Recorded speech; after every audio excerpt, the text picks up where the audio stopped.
ఐటీసీని తీసుకొచ్చినాం, రిలయన్స్ని తీసుకొచ్చినాం.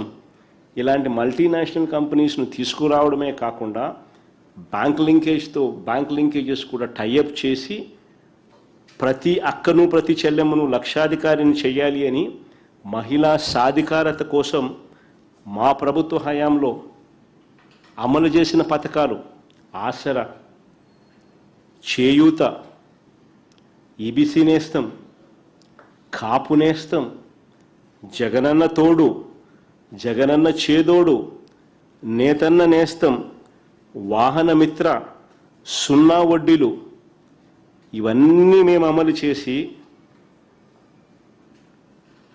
అక్క చెల్లెమ్మలను నిలబెట్టే కార్యక్రమం చేస్తే ఇవన్నీ రద్దు చేసి చంద్రబాబు నాయుడు గారు చివరికి ఇది నాబార్డు నివేదిక ఒకసారి మీరే గమనించండి. చూస్తే 2024-25 సంవత్సరంలో ఏకంగా 41,623 కోట్లు అచీవ్మెంట్ కింద bank linkages for self help groups ఇస్తే 25-26 వచ్చేసరికి ఏకంగా ఈ 10 నెలల కాలానికి 30,698 కోట్లకు పడిపోయింది.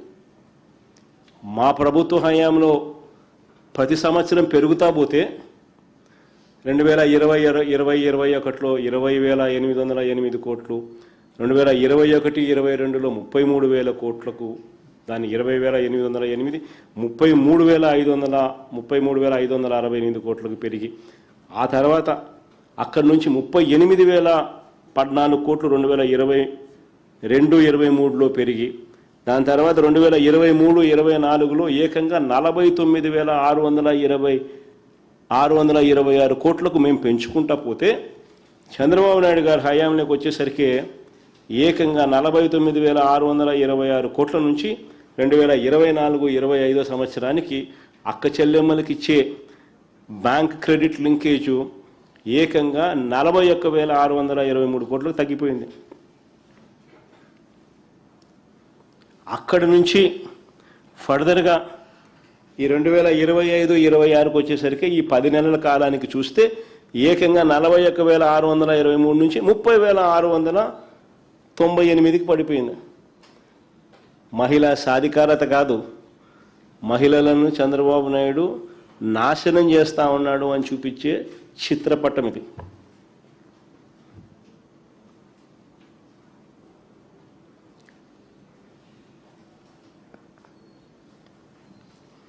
మళ్ళీ ఇప్పుడు వారిని మోసం చేస్తూ పారిశ్రామికవేత్తలు చేస్తారంట. ఎంత మోసం చేస్తున్నాడు ఈ మనిషి, ఇంత అన్యాయం చేస్తూ ఉన్నాడు.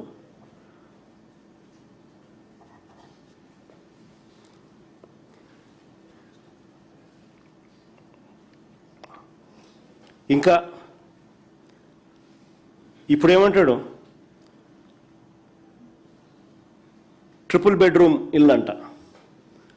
స్వామి, ట్రిపుల్ బెడ్రూమ్ ఇళ్ళ కథ దేవుడు ఎరుగు స్వామి. మా హయాంలో మేము శాంక్షన్ చేయించిన ఇల్లు పూర్తి చేసేదానికోసం ఆ డబ్బులు ఇవ్వండి స్వామి, ఇవ్వాల్సినవి అని చెప్పి మేము అడిగితే వాటి గురించి మాట్లాడు కానీ ఏకంగా ట్రిపుల్ బెడ్రూమ్ ఇల్లు ఇస్తానంటూ చంద్రబాబు నాయుడు మరొక దొంగ మాటలు మాట్లాడుతున్నాడు. ఈ 2 ఏళ్లలో నేను అడుగుతా ఉన్నా, ఈ 2 ఏళ్లలో కొత్తగా చంద్రబాబు నాయుడు గారు ఒక్క అక్క చెల్లెమ్మలకు కనీసం 1 గజం స్థలమైనా ఇచ్చినాడా? 1 ఇంటి పట్టా ఇవ్వలేదు. కొత్తగా 1 ఇంటిని కూడా శాంక్షన్ చేయించలే. మా హయాంలో మేము 31 లక్షల ఇళ్ల పట్టాలు ఇచ్చి అందులో 21 లక్షల ఇళ్ళ మంజూరు చేయించి శాంక్షన్ చేయించి లక్షల పైచిలకు ఇళ్లను కూడా పూర్తి చేసినాం. మిగిలిన ఇల్లు వివిధ దశల్లో కడతా ఉన్నారు, వివిధ దశల్లో ఉన్నాయి. ఆ వివిధ దశల్లో ఉన్న ఆ ఇళ్లను పూర్తి చేయడం కోసం ఇవ్వాల్సిన డబ్బులు కూడా ఈ మనిషి ఇవ్వడంలో డైవర్ట్ చేసినాడు. కేంద్ర ప్రభుత్వం ఒకసారి డబ్బులు ఇస్తుంది, ఆ డబ్బులు కరెక్ట్గా ఈయన డైవర్ట్ చేయకుండా ఇస్తే మళ్ళీ రెండోసారి డబ్బులు ఇస్తుంది. కేంద్ర ప్రభుత్వం డబ్బులు ఇచ్చింది, ఈయన డైవర్ట్ చేసినాడు, ఇంకా ఫినిష్ అంతే. పథకం ఆగిపోయింది. పైగా ఆ పథకం మళ్ళా ముందుకు సాగింది అని ముందుకు సాగించినారు అని అంటే ఈయన తరపు నుంచి చేయాల్సినటివి కొన్ని చేయాలి కాబట్టి అవన్నీ చేయడం ఎందుకులే అని చెప్పి అది కూడా ఆపేసినాడు. ఈ రెండే కారణాలు. ఈ ఉన్న ఇళ్లను కంప్లీట్ చేయడం అనేది చెయ్యి స్వామి అని ఓ పక్క అంటా ఉంటే, ఓ పక్క ఏమంటాడు, ట్రిపుల్ బెడ్రూమ్ అంటాడు. ట్రిపుల్ బెడ్రూమ్ అనడమే కాదు, మేనిఫెస్టోలో ఆయన ఏమన్నాడు తెలుసా? మేనిఫెస్టోలో ప్రతి ఇంటి నిర్మాణానికి అదనంగా ఆదివాసీలకు 1,00,000, ఎస్టీలకు అంటే కొండ ప్రాంతం కాకుండా కింద ప్రాంతంలో ఉన్న ఎస్టీలకు 75,000, ఎస్సీలకు చేనేతలకు 50,000,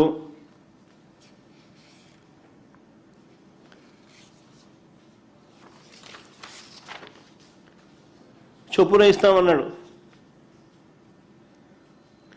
2 ఏళ్లలో ఒక్కరికైనా ఒక్క పైసా అయినా ఇచ్చినట. అదనంగా ఇస్తానని చెప్పిన ఈ వ్యక్తి కనీసం 2 ఏళ్లలో ఒక్కరికైనా ఒక్క పైసా ఇవ్వలేదు. దీని మీద గట్టిగా అడిగితే 16 రోజుల అసెంబ్లీ సమావేశాల తర్వాత కూడా ఈ పెద్ద మనిషి నోట్లో నుంచి ఒక్క మాట రాల. స్కూళ్ళు, హాస్పిటళ్లలో నాడు నేడు పనులు ఆగిపోయినాయి. అయ్యా, నాడు నేడు పనులు ఆగిపోయినాయి అని గట్టిగా ప్రశ్నిస్తూ అడిగాం. వీటికి సంబంధించి ఒక మాట లేదు. అయా 17 మెడికల్ కాలేజీలు ప్రైవేటీకరణ వద్దు అని ప్రజలు పెద్ద ఎత్తున సంతకాలతో తమ నిరసనను కూడా తెలియజేసిన పరిస్థితుల మధ్య మీ నిర్ణయాన్ని వెనక్కి తీసుకుని ఆ 17 మెడికల్ కాలేజీలు, ఆ 17 దేవాలయాలను పూర్తి చేయండి అయ్యా చంద్రబాబు అని చెప్పి గట్టిగా అడిగితే దాని గురించి కూడా ఒక్క మాట లేదు. ఆరోగ్యశ్రీకి ఇంతవరకు ఆయన పెట్టిన బకాయిలు, 2 ఏళ్లకే ఆయన పెట్టిన బకాయిలు 3,150 కోట్లు. ఈ సంవత్సరం మళ్ళీ 2026, 27లో ఈ స్కీమ్ మళ్ళా నడవడానికి నెలకు 330 కోట్ల రూపాయల చొప్పున 12 నెలలంటే 4,000 కోట్లు కావాలి.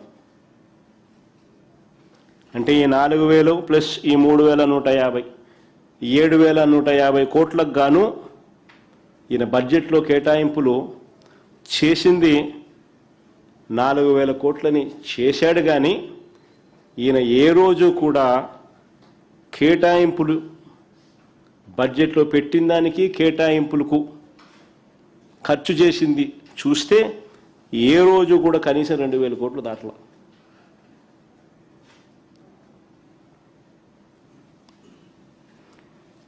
అయ్యా చంద్రబాబు గారు 7,150 కోట్లు కావాలి, వీటికి సంబంధించి డబ్బులు ఎప్పుడు ఇస్తున్నావు? 3,150 కోట్ల రూపాయలు బకాయిలే ఉన్నాయి. ఈ సంవత్సరం స్కీమ్ నడవడానికి మరో 4,000 కోట్లు కావాలి. నెట్వర్క్ హాస్పిటల్స్లో టోటల్గా స్ట్రైక్ చేస్తూ ఉన్నారు. అగ్రిమెంట్లు చేయబోము అని చెప్పి ఏకంగా నెట్వర్క్ హాస్పిటల్ నోటీస్ ఇస్తూ ఉన్నారు అని చంద్రబాబు నాయుడు గట్టిగా నిలదీస్తూ అడిగినా కూడా ఈయన నోట్లో నుంచి ఒక్క మాట రాదు.